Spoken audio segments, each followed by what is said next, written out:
platillos volantes fueran reales? ¿Y si Hitler tuviera un platillo y planeara un ataque sobre Nueva York? ¿Y si los estadounidenses desarrollaran un platillo volante invisible al radar y la CIA utilizara a los invasores de otros mundos para tapar experimentos militares supersecretos? Hoy revelaremos que todo esto es cierto. Los verdaderos platillos volantes.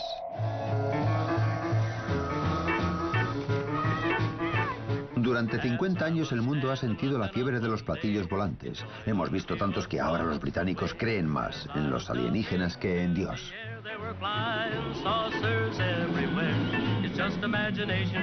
Esta película está clasificada como secreta. La verdad es algo más compleja. Los platillos volantes sí existen, pero no proceden del espacio exterior. Vienen de la Tierra, de los rincones más oscuros de la investigación militar.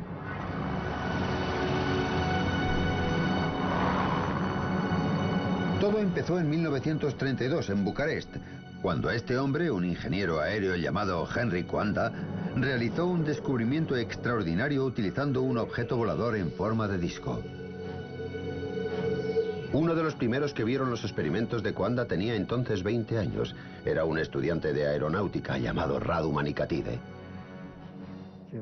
El platillo se elevó hasta el techo y se quedó allí. Me pareció algo extraordinario. Jamás se me habría ocurrido algo así. Yo solo conocía la idea del vuelo normal.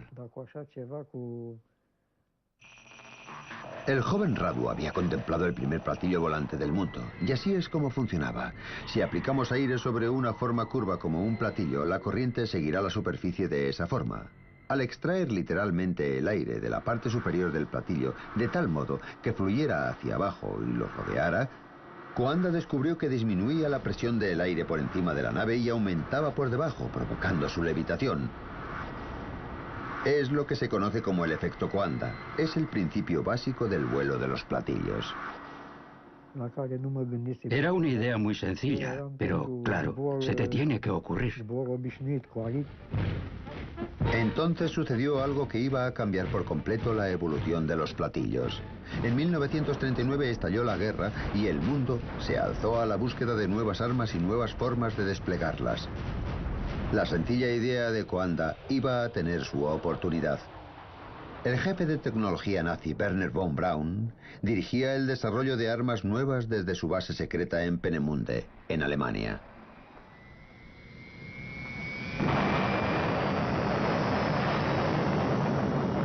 Aquí desarrolló armas modernísimas de terror como el cohete V2. En efecto, fue el emplazamiento central de todos los proyectos durante bastante tiempo. Lo que muy pocos sabían era que, a 400 kilómetros, en Praga, los nazis poseían unas instalaciones de investigación aún más secretas y trabajaban en una fantástica nueva aeronave. Llegaron a construir, probar y descartar hasta 15 prototipos. ¿Y qué empresa dirigía estos aterradores desarrollos? Skoda. Las SS y las fuerzas aéreas utilizaban Skoda para fabricar aeronaves de todo tipo. Sí, yo lo vi. Para mí fue algo excepcional.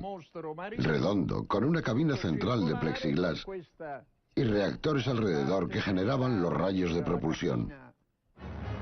Luigi Romersa vio el primer platillo volante producido en el mundo, y fue un Skoda. Se veía un piloto dibujado en la cabina. Iba de pie dirigiendo el disco. Según Romersa, un Hitler cada vez más desesperado e iluso planeaba utilizar sus nuevas armas secretas en un ataque devastador sobre Nueva York.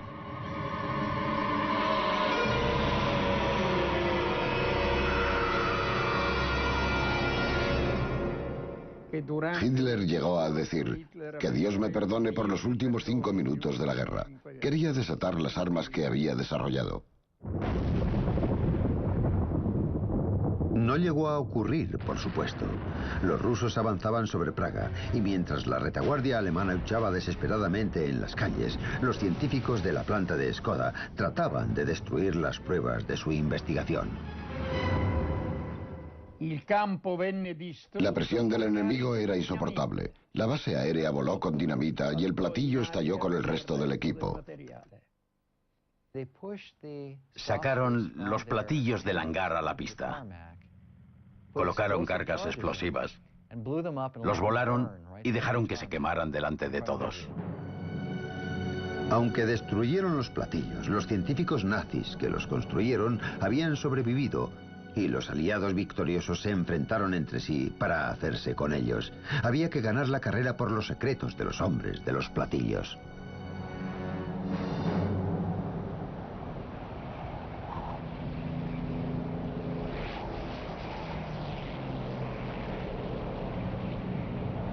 En 1947 el piloto Kenneth Arnold sobrevolaba las montañas del estado de Washington, cuando vio 9 objetos surcando los cielos a velocidades increíbles.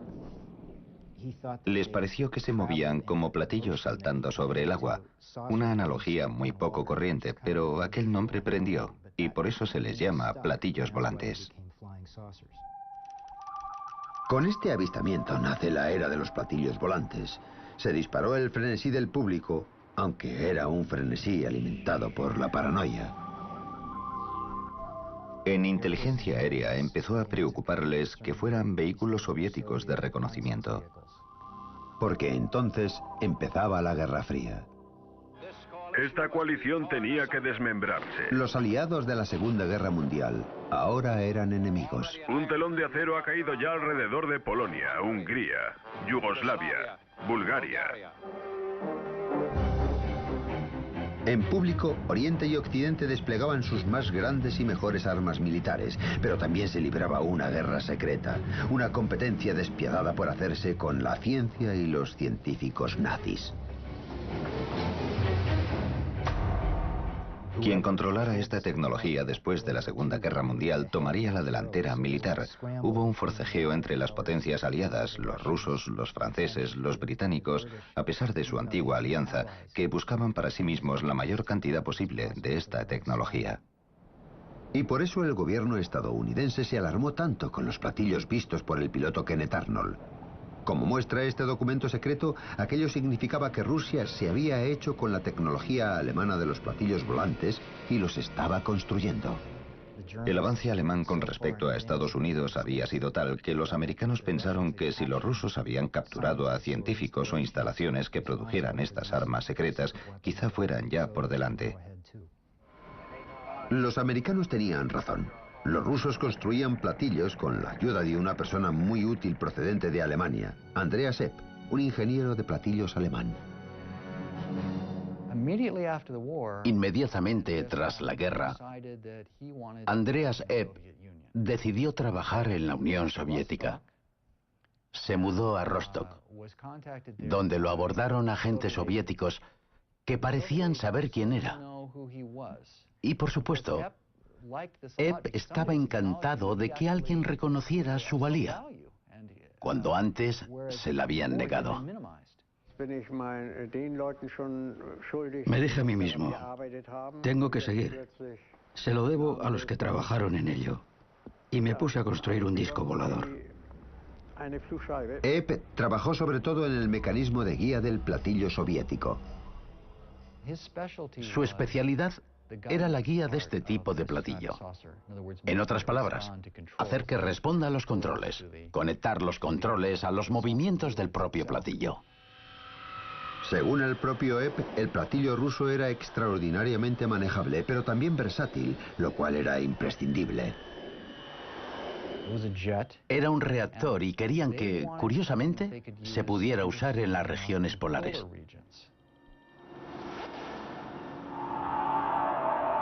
La razón era evidente. La ruta más corta hacia Norteamérica era cruzando el polo. Era un hecho que no pasaba inadvertido en una América cada vez más paranoica. Incluso Hollywood sospechaba que los rusos tramaban algo con platillos. El primer país que conozca el secreto del platillo volante controlará los cielos del mundo. Y no quiero que ese país sea Rusia. Muchos de los avistamientos se produjeron en el sector noroeste de los Estados Unidos. Allí estaba la planta Boeing de Seattle, donde se construían los bombarderos estadounidenses, y también la reserva nuclear Hanford del estado de Washington, donde se producía el plutonio para las bombas nucleares. Eran sectores estratégicamente muy sensibles del país y los más próximos a la Unión Soviética. Luego es normal que esperaran la llegada de aviones soviéticos. Los platillos ya aparecían por todas partes. Ninguna ciudad o plató de cine estaba ya a salvo. El gobierno necesitaba acabar con la especulación y para ello, a sus expertos en guerra psicológica, se les ocurrió un astuto plan en dos partes.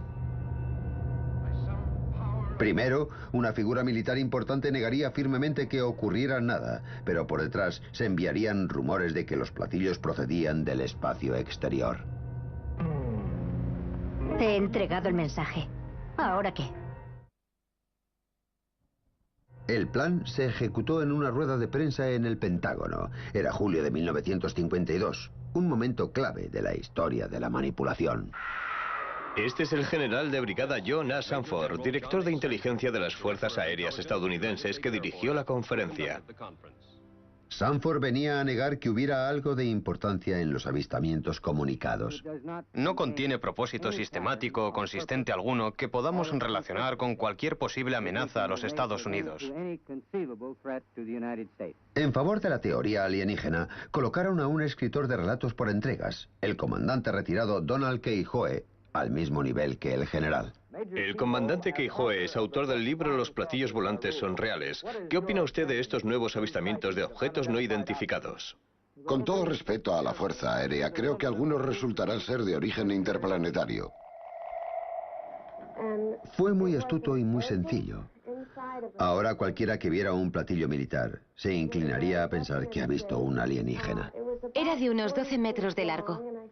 Y los demás nos reiríamos de ellos. Lo vi durante tantos minutos que no puedo negar que lo vi. A la prensa le encantaron los alienígenas y publicaba artículos con entusiasmo.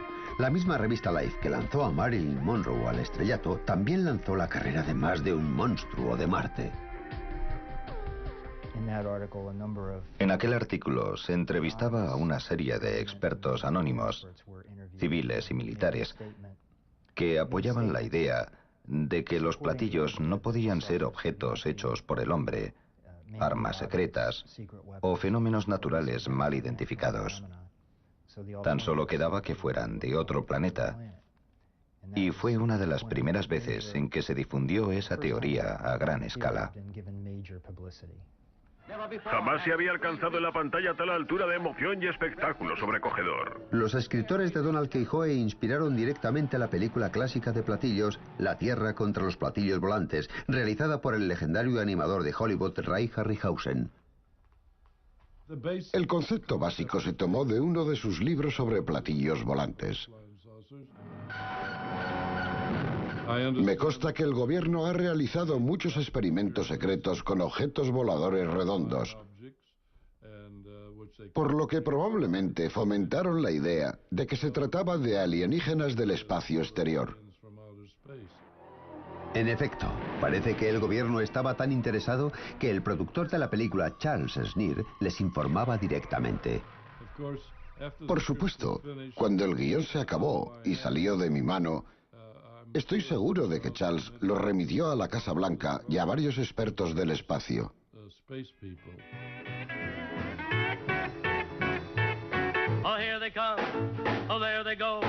Sin embargo, mientras los ciudadanos americanos miraban a los cielos con distintos grados de preocupación, los hombres de negro miraban más cerca. Estaban desesperados por poseer platillos y, al igual que los rusos, buscaban la ayuda de antiguos científicos nazis. Cuando los nazis se rindieron en 1945, al ejército estadounidense le preocupó que los científicos alemanes cayeran en manos de los soviéticos. Al ejército le interesaba explotar los conocimientos de estos científicos para desarrollar programas americanos de misiles y electrónica, radar, aerodinámica supersónica, motores de reacción y otros avances que desarrollaron los alemanes. De modo que Estados Unidos preparó un programa llamado Overcast and Paperclip para hacerse con estos científicos y traerlos a Estados Unidos. En varios sentidos, los americanos tuvieron éxito. Se hicieron con el jefe de la tecnología nazi, Wernher von Braun, y lo convirtieron en un valioso miembro de la máquina de guerra americana. También se hicieron con gran parte de la tecnología del cohete alemán V2. Sin embargo, mientras se divertían con estos juguetes nuevos, con más entusiasmo que habilidad, sabían que había un vacío importante en su nuevo arsenal. No tenían platillos alemanes. Al parecer, a la Fuerza Aérea le preocupaba que los rusos fueran por delante y pensaba que debíamos tener los nuestros, la respuesta a los platillos soviéticos. Entonces, un día de 1957 tuvieron un golpe de suerte, de nuevo con el experto en platillos alemán Andreas Erb por medio, que ahora vivía en Alemania del Este. En cierto punto, tuvo un desencuentro con la vida en la Alemania del Este. No sé lo que fue. Pudo ser un divorcio. El caso es que acabó en Occidente. Cruzó la frontera y dijo: hola, aquí estoy. He sido espía de los soviéticos y quiero contaros todo lo que sé. Entonces, sin dudar, los americanos le metieron en la cárcel. Empezaron a interrogarlo y desde la prisión se puso a escribir y dibujar de memoria lo que hizo para los soviéticos, el plan de los platillos soviéticos y para qué se iban a utilizar. Con la ayuda de Epp y otros, el programa de platillos estadounidense empezó fuerte. Resulta interesante que a finales de los 50 y principios de los 60, casi todos los principales contratistas aeroespaciales trabajaran en conceptos de vehículos en forma de platillo para varias aplicaciones. Esta es la división de Lockheed de California, miembro destacado de la familia Lockheed, lugar de nacimiento de una familia alada siempre emocionante. Lockheed trabajaba en varios diseños de platillos para la Fuerza Aérea estadounidense. Todos poseen un motor central que apuntaba hacia abajo. La aeronave despegaba en vertical, hacía la transición a vuelo horizontal, aceleraba a una velocidad muy alta y volaba a más de 30.000 metros. Era algo muy avanzado para la época. Los ingenieros de Lockheed trabajaban en un platillo que utilizaba un reactor central que impulsaba un rotor para crear el efecto Coanda o de platillo volante. Una vez en el aire, redirigía el chorro para viajar en horizontal a velocidades supersónicas, pero Lockheed no era la única corporación estadounidense trabajando en esta tecnología. Convair era otra de las principales empresas aeronáuticas de los 50 y 60. Al igual que Lockheed, Convair tenía proyectos secretos y un rostro público, en este caso la estrella de Hollywood, James Stewart. En fin, qué bien lo pasé aquel día. Es toda una aeronave. En los 57, Bob Whitmer era jefe de diseño en Convair y miembro importante del equipo que construyó el Hutzler B-58. A principios de los 60 era el avión más rápido de la Tierra. Ha sido emocionante de verdad. Es un pájaro que vuela a Mach 2. Mach 2 es el doble de la velocidad del sonido. Pero Bob Whitmer no se limitaba a diseñar aviones de reacción. A finales de los 50 recibió la orden sorprendente de diseñar una aeronave que fuera invisible. Invisible, al menos al radar. Había que ser indetectable a 360 grados, porque ya en esa época se colocaban varios radares juntos. La única forma de solucionarlo era con un objeto en forma de disco o discoide.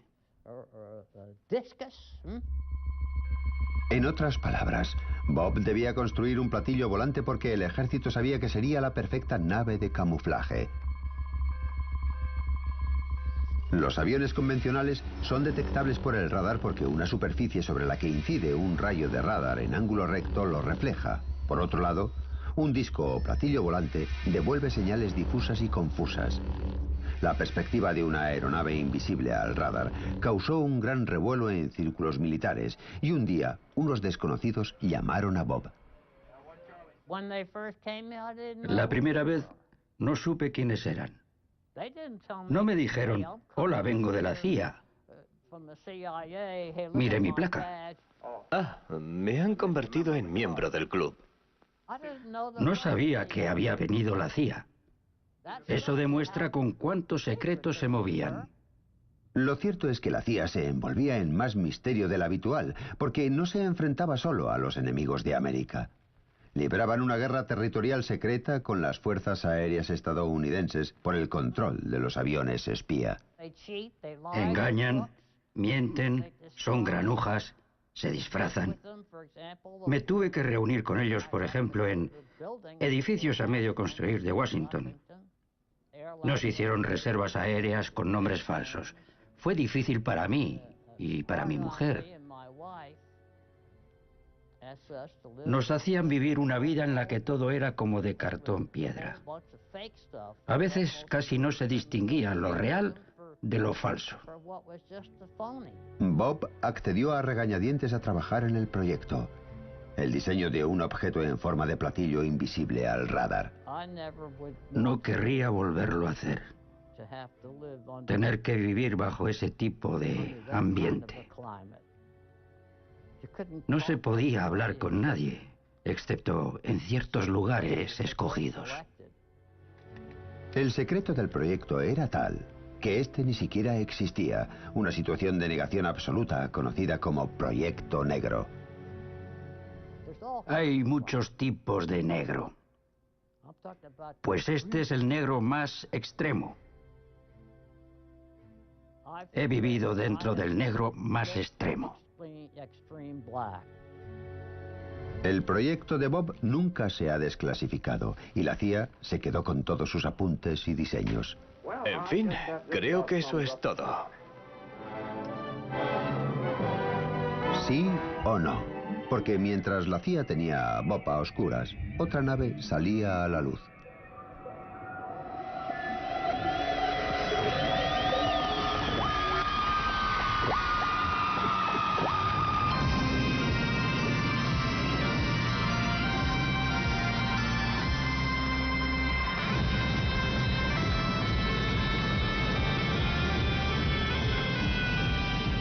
En 1961 se mostró al mundo lo que, según sus constructores, era el primer platillo volante real inventado por este hombre, John Frost. El ejército estadounidense está interesado en un vehículo que vuele cerca del suelo, al que no detengan carreteras cortadas ni ríos y que pueda salvar árboles y arbustos. Sin embargo, hubo muchos problemas con el Abrocar, como recuerda Doug Garland, uno de los ingenieros del túnel de viento. Probamos el Abrocar en el túnel, pero era muy inestable. Si arrojamos un plato o un tapacubos al suelo, tenderá a girar así. Y el Abrocar tenía tendencia a hacer eso. Lo cierto es que cuando el Abrocar se presentó ante el público, el proyecto entero ya había quedado abandonado. En realidad el Abrocar no era ningún platillo volante.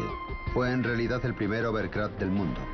Fue también el subproducto casi accidental de un proyecto muy secreto y mucho más ambicioso que estaba metido de lleno en los platillos volantes. ¿Usted cree en los platillos volantes? En el sentido de que se cree que proceden de Marte y lugares así, no. John Frost no creía en los platillos volantes de Marte, pero sí creía en los platillos volantes porque en secreto estaba construyendo uno. Película clasificada secreta.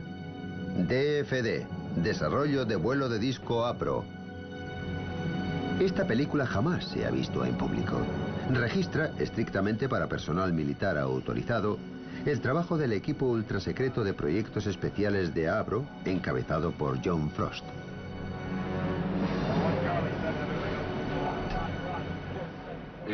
Esta sala de montaje experimental construida por Avro Aircraft Limited desarrollará una central de energía para un avión de planta circular. Consiste en un armazón básico de 6 cuerpos sin contar el ala externa, cabina del operador, admisión de aire y controles de vuelo. Frost construía un enorme platillo volante supersónico de reacción cuyo nombre en código era Proyecto I-2 o Sistema de Armas 606A. Se prevé que al terminarlo se produzca un avance considerable hacia la llegada de la nave de disco. Y también utilizaba tecnología alemana de platillos. John Frost conocía la investigación realizada por los alemanes en tiempo de guerra sobre platillos volantes, que fue probablemente la base de los verdaderos platillos que se vieron por el mundo. Y la CIA llegó a financiar la investigación de un concepto de diseño muy parecido al platillo volante pensado por él. El ejército estadounidense se quedó entusiasmado con la versión presentada por Frost. Estas especificaciones secretas originales del platillo mostraban que volaba más alto y más rápido que cualquier nave o sistema de armas entonces disponible. Los documentos de la Fuerza Aérea son ambiguos en cuanto al propósito del platillo. Mencionan como uso probable un sistema espacial de armas dedicado al reconocimiento. Dado el rendimiento que AVRO creía poder obtener de este vehículo, este podría evadirse de cualquier defensa y atacar cualquier otro avión con impunidad. Un ejército entusiasta inyectó grandes cantidades de dinero en su proyecto. El grupo de proyectos especiales se convirtió entonces en un ente autónomo.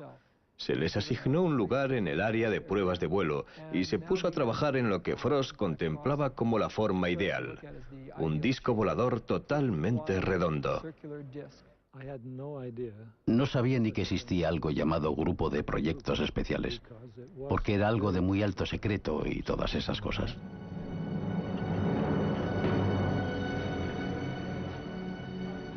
Sí, había guardias siempre en todas las entradas. Y había que llevar una identificación especial con un punto de un color determinado para entrar en el área de proyectos especiales. Yo fui jefe de diseño en productos especiales. Empecé a trabajar en el 606A como diseño supersónico para la Fuerza Aérea estadounidense.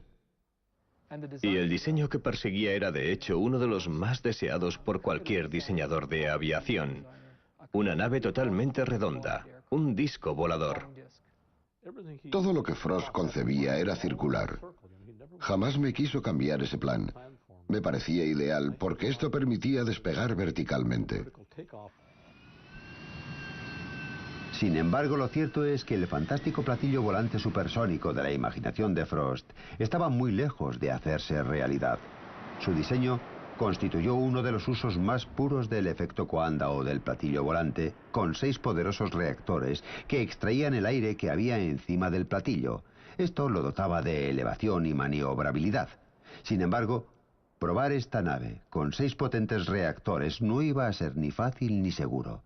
Rai Takeuchi recibió el encargo de construir un armazón de pruebas de tamaño natural.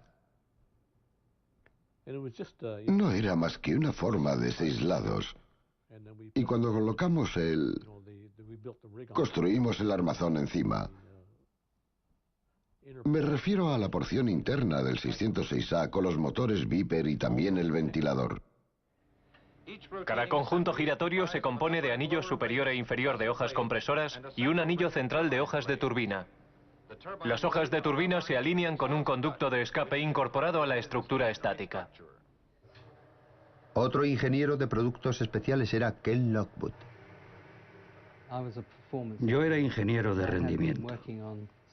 Había trabajado en proyectos supersónicos ingleses y cuando fui allí por primera vez, sentí cierta incredulidad ante lo poco convencional que era aquel proyecto. Cada sección alberga un motor Viper Armstrong Siddeley que actúa como generador que impulsa una combinación central de turbina y compresor. Se trata de hecho de una aeronave a tamaño natural construida en un edificio de hormigón para probar los motores y sistemas de lo que se convertirá en el sistema de armas 606A. Los platillos debían de tener un rendimiento tremendo porque el motor era enorme. Era de casi 10 metros de diámetro y habría producido tanto impulso que la aeronave podría haber despegado de inmediato y volar a entre 3.000 y 5.000 kilómetros por hora, según sus cálculos. El aire entra en el compresor, pasa por el ala interna y se descarga por una serie de aperturas medidas. Y luego llegó el período de prueba. Pretendía dominar una de las naves supersónicas más potentes jamás construidas. Era una tarea abrumadora. Como medida de seguridad durante la operación del armazón, la sección del rotor se encierra en un protector de acero. Cuando a John Frost se le descontrola el motor a plena potencia, se despeja el edificio bajo amenaza inminente de explosión si volaran los depósitos de combustible, lo cual produciría la destrucción del edificio entero. Fue un momento de terror. El motor estaba fuera de control y a punto de acabar con todo el proyecto del platillo. Todos se ocultaron en la parte trasera del edificio, excepto una persona. Uno de los ingenieros que estaba allí entra en el edificio y desconecta tranquilamente el tubo de combustible del motor desbocado. Entonces aquello se consideró demasiado peligroso y lo abandonaron.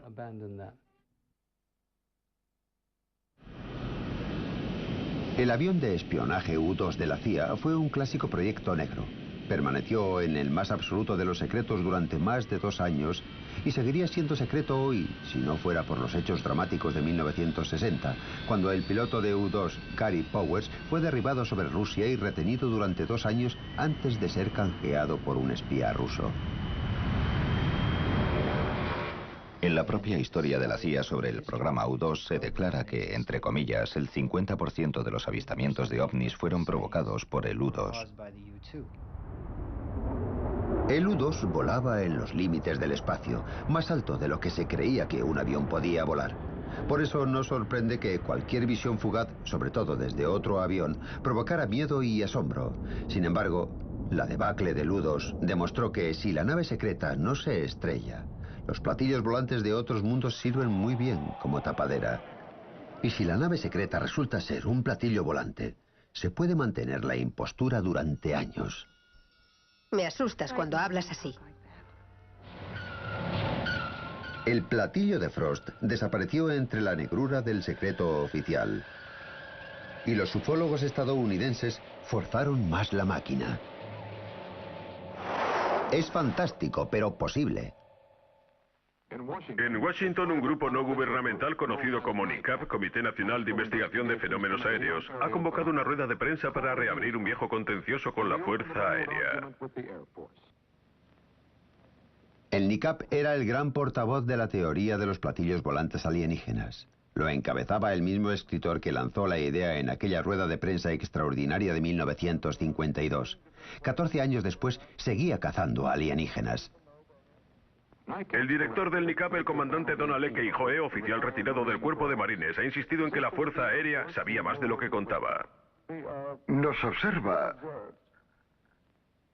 una especie de instrumento cuya ciencia nos supera notablemente y está probablemente controlado por una civilización superior y muy avanzada. Y por enésima vez en tantos años, la Fuerza Aérea ha declarado ante un comité del Congreso que no ocultaba nada. El secretario de la Fuerza Aérea, Harold Brown. No hemos estado ocultando nada. Era algo sencillísimo. Los aficionados acusaban al ejército de tapar una invasión alienígena inminente y el ejército lo negaba. Así nadie contemplaba la tercera posibilidad, que los ovnis fueran naves militares. La buena organización de estos entusiastas aficionados resultó muy afortunada para el gobierno. Creemos que los ovnis son reales, que proceden del espacio exterior y que los controlan seres inteligentes. Excepto que su organización no era en absoluto producto de la fortuna. El NICAP lo encabezaban los hombres de las sombras. Su junta incluía a miembros como Roscoe Hillenkoetter, primer director de la CIA, y un operativo de la agencia Bernard J. O. Carvalho. El primer director del NICAP fue Nicolás de Roquefort, de la División de Guerra Psicológica de la CIA. Y cuando Keijoe renunció a la presidencia del NICAP, fue sustituido por Joseph Bryan, también del personal de Guerra Psicológica de la CIA. Pero, ¿qué era Keijoe? Estas cosas eran naves interplanetarias. ¿Creía de verdad en platillos volantes de otro mundo o tenía conexiones con la investigación del ejército estadounidense sobre la tecnología alemana de platillos volantes? Quien quizá lo sepa es el ingeniero alemán de platillos Andreas Epp, el que se pasó a los americanos. En una entrevista grabada en 1997, respondió de modo notable a esta pregunta. ¿Cree usted que los americanos querían mantener en secreto su disco volador? Desde el principio.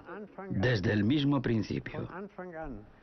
El comandante Keyhoe estaba en el departamento de ovnis del Pentágono, el cual averiguó que Alemania construía discos voladores. Sin embargo, quien estuviera tras la campaña de propagar el mito alienígena tuvo un éxito espectacular, sobre todo en la tierra de los sueños: Hollywood. Plan 9 del espacio exterior.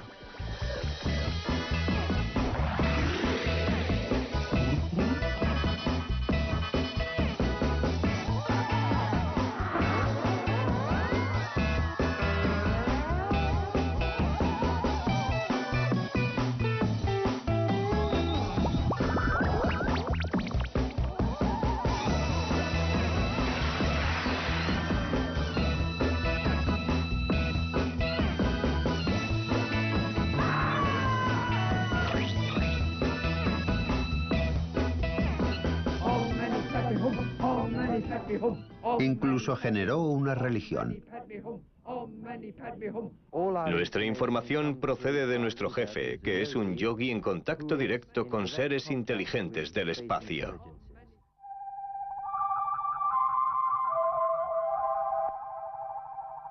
Somos vuestros amigos. Somos vuestros amigos.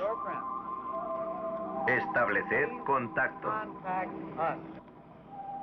Entonces, el 11 de noviembre de 1987 lo hicieron. Todo empezó cuando un ejecutivo de éxito llamado Ed Walters vio una extraña luz sobre su jardín. Tomó la cámara e hizo esta fotografía. Fue el primero de docenas de avistamientos en los años siguientes. ¡Oh, Dios mío! Lo voy a seguir. Una vez ampliados, los cuadros parecían mostrar algo muy parecido a platillos volantes. Estos los vieron cientos de personas, desde policías a sacerdotes. ¿Qué es eso? ¡Mira, mira, mira, mira! Algunos testigos más impresionables dijeron incluso que habían visto a alienígenas. Pero entonces un hombre vio las fotos y llegó a una conclusión algo distinta y sabía exactamente de qué hablaba.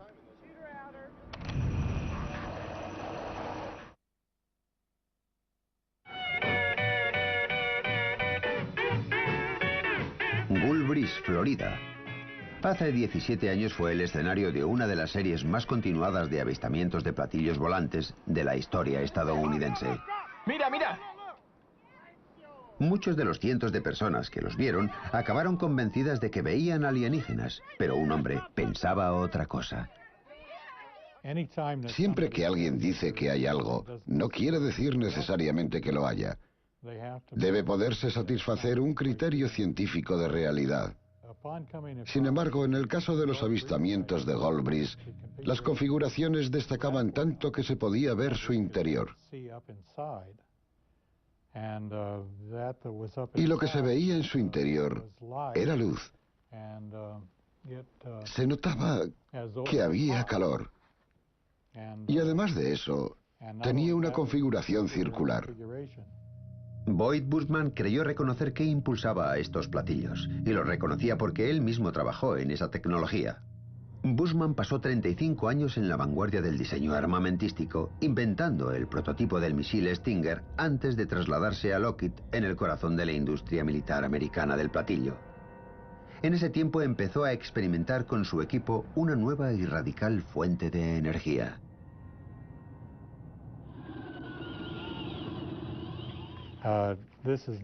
Esto no es más que 250 vueltas de un cable del número 30.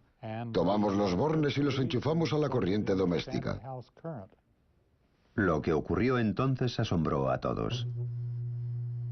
Eso es.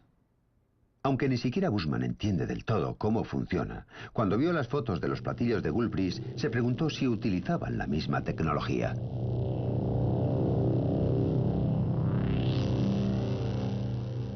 Se ve que empieza a echar humo.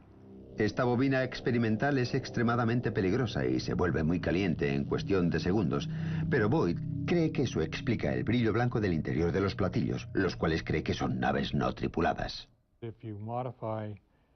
Si modificamos voltajes y frecuencias, quizás esta configuración pueda volar, incluso perfectamente.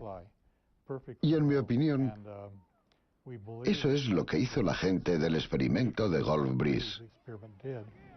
¿Y quién era esa gente? Él cree que los platillos son otro proyecto ultrasecreto desarrollado por el ejército estadounidense. Aquello tal vez no era más que otra rama nuestra. Tenemos muchos pequeños departamentos ultrasecretos. He estado en muchos de ellos. Acabé en este por casualidad. Quizá llegué incluso a desarrollarlo, y ellos eligieron aquella área para probar esta tecnología. Son muy retorcidos, capaces de hacer esto y cosas peores. Sin duda han sido retorcidos antes. En los 70 se produjo una serie de dramáticos avistamientos de ovnis, pero estos eran distintos. Muchos parecían ser triangulares en vez de circulares. La especulación entre los ufólogos rayó el frenesí. Pero entonces apareció este hombre. Se llama Jim Goodall. De día es conservador del Museo del Aire de Seattle, pero en su tiempo libre hace otra cosa. Salgo al desierto siempre que puedo. He salido los últimos 15 años más de 80 veces. Jim visita instalaciones aéreas ultrasecretas para fotografiar los ocultos proyectos negros norteamericanos. El mejor modo de evitar que te vean es alquilar un vehículo de color neutro. Llevo una red de camuflaje antiinfrarrojos. La coloco sobre el vehículo. Echo unas hojas por encima y pasas muy bien. No se ve aunque lo tengan delante. En 1988 Jim hizo una foto a una nave que llevaba más de 10 años en el mayor de los secretos. Había sacado las cámaras, oí un despegue. Vi en el aire un T-38 al que pude identificar y luego me sobrevoló un F-117. El F-117 es un caza de camuflaje. Llevaba más de una década sobrevolando los cielos de América con el mito alienígena explicando convenientemente cada avistamiento. Gasté un rollo de 36 fotos en color y creo que solo hubo 2 que no estaban borrosas y movidas. Yo estaba como un flan. Fue uno de los momentos más emocionantes de mi vida. Mi foto fue esta imagen de aquí. Con esta fotografía, Jim revelaba la verdad sobre los avistamientos de los triángulos. Visto de frente, un F-117 parece un platillo volante. Si no podemos precisar qué es un objeto no identificado. De modo que si no sabemos lo que es y está en el aire, tenemos un ovni, un objeto volador no identificado. En los años siguientes a la foto de Jim, la racha de avistamientos de triángulos cesó, pero los de naves circulares no. Tan solo el mes pasado, la Fuerza Aérea Mexicana publicó un metraje ovni extraordinario tomado por sus pilotos con cámara infrarroja. Lo extraño era que, aunque podían verse 11 naves, solo 3 se registraban en el radar. Así pues, ¿han llegado por fin los alienígenas de verdad? ¿O son platillos relacionados también con el ejército norteamericano? Yo tenía un muy buen amigo que se llamaba Ben R. Rich. Sustituyó a Kelly Johnson en Lockheed Skunk-Works. 10 días antes de morir hablé con él y me dijo: Jim, hemos sacado al desierto cosas que están 50 años más allá de tu comprensión. Alrededor de 4.500 personas trabajan en Lockheed Skunk-Works. ¿Qué han estado haciendo los últimos 20 y tantos años? Construyen algo. Papá, cuando estuviste fuera, ¿viste algo? No empecemos de nuevo con esa tontería de los platillos volantes.